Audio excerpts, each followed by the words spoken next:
Hi, I'm Alex Bellissimo, and today I'm going to show you the Snell Knot. Quick, efficient to tie, breaks at about 85% knot strength. Great knot to learn. Now you need hand-to-eye coordination. It's very important to have that. I'm going to be able to show you that to you today. So here we have the hook and the end of the line, and I'm going to pass that through the eye of the hook. I'm going to make a loop.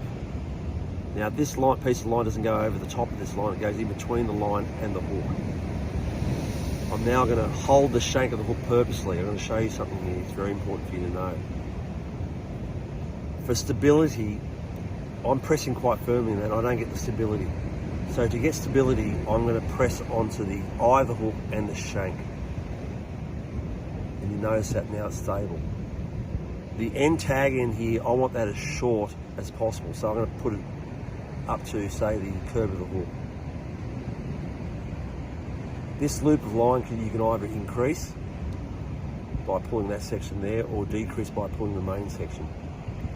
I like to make that loop roughly that long or even a bit shorter. So that way when I'm wrapping, it doesn't sort of get in my way.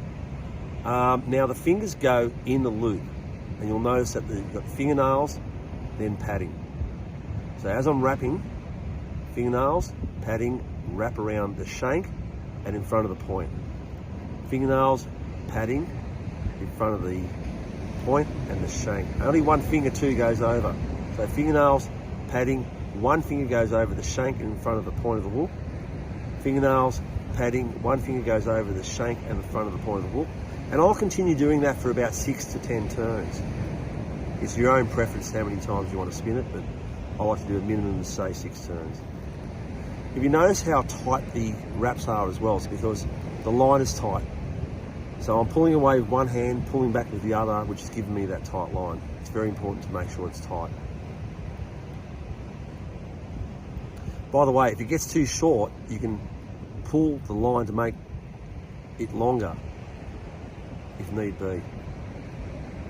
Now I'm going to put my fingers there to stop that from unwrapping. It's very, very important that you do not let that unwrap.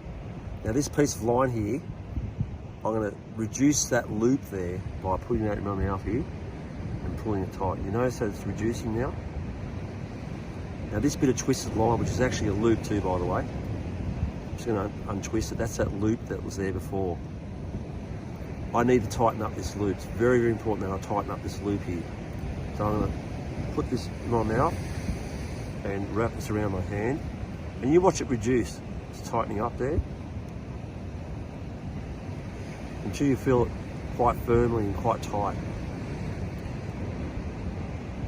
See how it looks like binding? The loops are side by side, looks very neat. Now the next step is to push that as close to the back of the eye of the hook as possible. Tighten that up. And now I'd like to just maybe tighten it up slightly more. Okay. Now this tag end of the line I want to cut as short as possible. So within about 2 mil. I don't want foreign matter, pieces of line brushing on a fish's face. There you have the Snell Knot. Quick and easy, just takes a bit of practice to tie. Now, if you want to see more of my videos, please subscribe. I'd love to have you as a member.